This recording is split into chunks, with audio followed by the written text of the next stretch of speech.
A Very Brief History of Time by Michael Langan. I just had a chance encounter with a garden slug, and it got me thinking about time. In this ostensibly inanimate, impersonal universe, a garden is a miracle.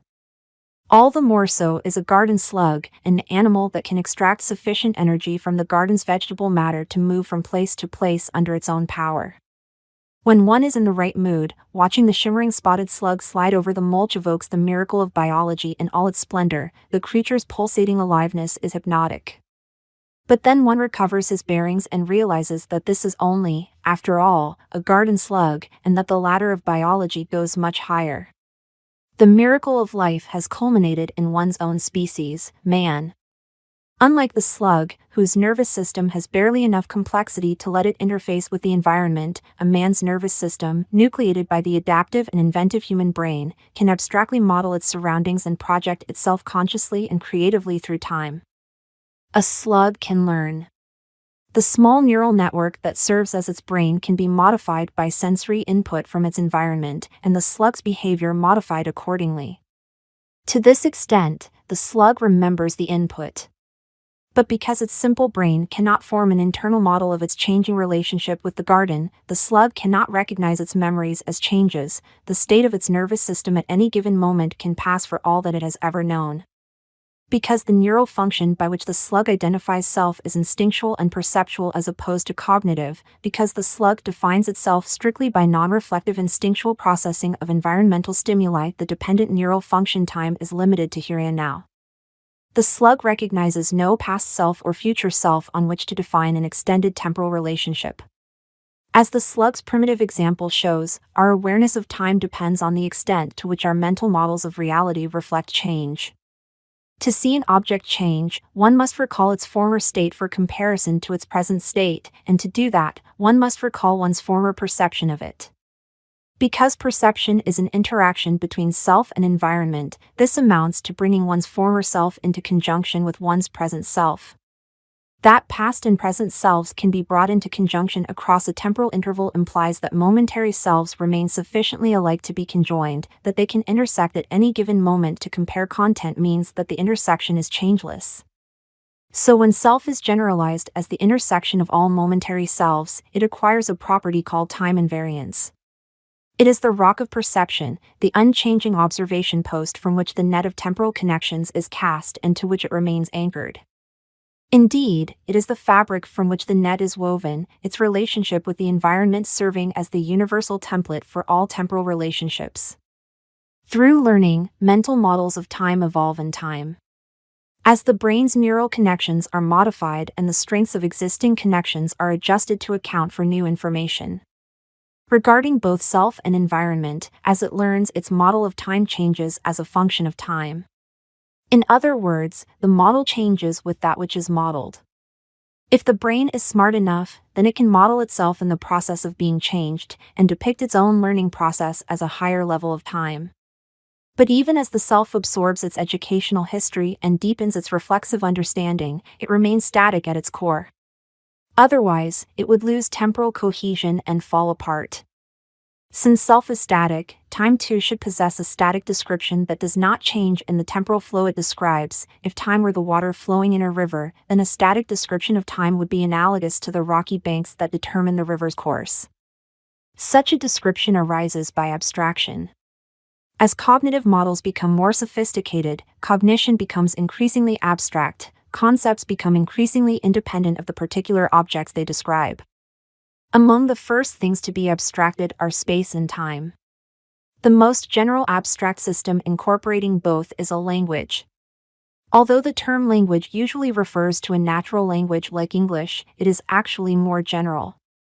Mathematically, a formal language consists of three ingredients: a set of elements to be combined as strings, example, symbols, memes, a set of structural rules governing their arrangement in space, and a set of grammatical rules governing their transformations in time. Together, the latter two ingredients form the syntax of the language. It follows that neural, cognitive perceptual, and physical systems can be described as languages, and the laws which govern them as their syntaxes. On a subjective level, time itself can be abstractly characterized as the grammar of the joint language of cognition and perception. The rules of this grammar are the general ingredients of subjective time. Because time is defined in terms of transformations among spatial arrangements of objects, it is conceptually entwined with space. Thus, it is actually part of a linguistic complex called spacetime.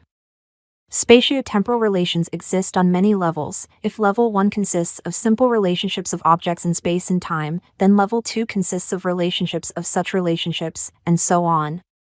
Because logic is stratified in much the same way, one can say that time is stratified in a manner corresponding to predicate logic. This must be true in any case, since any meaningful description of time is logically formulated. Spatio-temporal stratification allows time to be viewed on various scales corresponding to ascending series of contexts, example, personal awareness, interpersonal relationships, social evolution, evolutionary biology, and so on.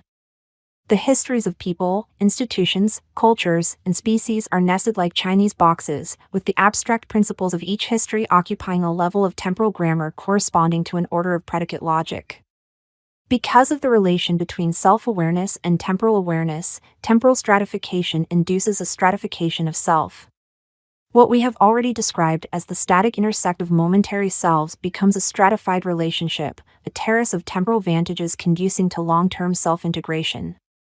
As the self becomes stratified, the principles abstracted from higher orders of experience tend to be objectivized due to their generality, with science and philosophy among the results.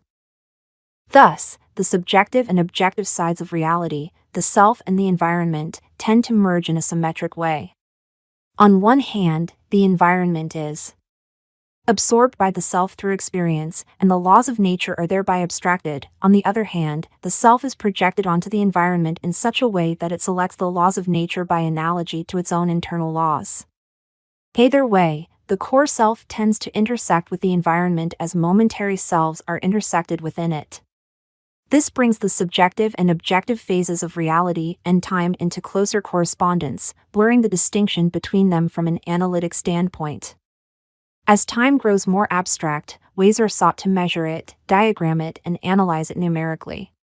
This requires a universal depiction of space and time against which arbitrary processes can be differentially graphed and metered. Such a depiction was introduced by the Frenchman René Descartes in the first half of the 17th century. It was called analytic geometry, and it depicted time and the dimensions of space as straight, mutually perpendicular axes. In analytic geometry, any set of numerically scaled space and time axes associated with any set of properties or attributes defines a coordinate system for assigning numbers to points, and simple processes appear as the graphs of algebraic functions. A few decades later, Newton and Leibniz independently discovered a new kind of mathematics, the infinitesimal calculus, by which to numerically quantify the rates of such processes. These innovations, which laid the foundations of modern science and engineering, suffice to this day in many practical contexts. Even though garden-variety analytic geometry was technically superseded by the theory of relativity, which was itself constructed on an analytic geometric foundation, it gives a very close approximation of relativity in most situations. Unfortunately, the conveniences of analytic geometry came at the price of mind-body dualism. This was Descartes' idea that the self, or mind, was a non-physical substance that could be left out of physical reasoning with impunity. For some purposes, this was true. But as we saw in the next to last paragraph, the relationship of mind to reality is not that simple. While the temporal grammar of physics determines the neural laws of cognition, cognitive grammar projects itself onto physical reality in such a way as to determine the form that physical grammar must assume. Because the form of physical grammar limits the content of physical grammar, this makes cognition a potential factor in determining the laws of nature. In principle, cognitive and physical grammars may influence each other symmetrically. The symmetric influence of cognitive and physical grammars implies a directional symmetry of time. Although time is usually seen as a one-way street, it need not be. The mere fact that a street is marked one way does not stop it from being easily traveled in the unauthorized direction. Indeed, two-way time shows up in both quantum physics and relativity theory, the primary mainstays of modern physics. Thus, it is not physically warranted to say that cognition cannot influence the laws of physics because the laws of physics precede cognition in time. If we look at the situation from the other direction, we can as easily say that cognition precedes the laws of physics in reverse time, and point to the strange bidirectional laws of particle physics to justify our position. These laws are of such a nature that they can as well be called laws of perception as laws of physics. Before we get to the final word on time, there is one more aspect of physical grammar that must be considered. Physical reasoning sometimes requires a distinction between two kinds of time, ordinary time and cosmic time. With respect to observations made at normal velocities, ordinary time behaves in a way described by Newtonian analytic geometry. At higher velocities, and in the presence of strong gravitational fields, it behaves according to Einstein's special and general theories of relativity. But not long after Einstein formulated his general theory, it was discovered that the universe, aka space-time, was expanding. Because cosmic expansion seems to imply that the universe began as a dimensionless point, the universe must have been created, and the creation event must have occurred on a higher level of time, cosmic time. Whereas ordinary time accommodates changes occurring within the space-time manifold, this is obviously not so for the kind of time in which the manifold itself changes. Now for the fly in the cosmological ointment. As we have seen, it is the nature of the cognitive self to formulate models incorporating ever higher levels of change, or time. Obviously, the highest level of change is that characterizing the creation of reality. Prior to the moment of creation, the universe was not there; afterwards, the universe was there. This represents a sizable change indeed. Unfortunately, it also constitutes a sizable paradox. If the creation of reality was a real event, and if this event occurred in cosmic time, then cosmic time itself is real. But then cosmic time is an aspect of reality and can only have been created with reality. This implies that cosmic time, and in fact reality, must have created themselves. The idea that the universe created itself brings a whole new meaning to bidirectional time, and thus to the idea that cognition may play a role in the creation of reality. As a self-creative mechanism for the universe is sought, it becomes apparent that cognition is the only process lending itself to plausible interpretation as a means of temporal feedback from present to past. Were cognition to play such a role, then in a literal sense, its most universal models of temporal reality would become identical to the reality being modeled. Time would become cognition, and space would become a system of geometric relations that evolves by distributed cognitive processing. Here comes the surprise: such a model exists. Appropriately enough, it is called the Cognitive-Theoretic Model of the Universe, or CTMU for short. A cross between John Archibald Wheeler's participatory universe and the Stephen Hawking James Hartle imaginary time theory of cosmology proposed in Hawking's phenomenal book A Brief History of Time, the CTMU resolves many of the most intractable paradoxes known to physical science while explaining recent data which indicate that the universe is expanding at an accelerating rate. Better yet, it bestows on human consciousness a level of meaning that was previously approached only by religion and mysticism.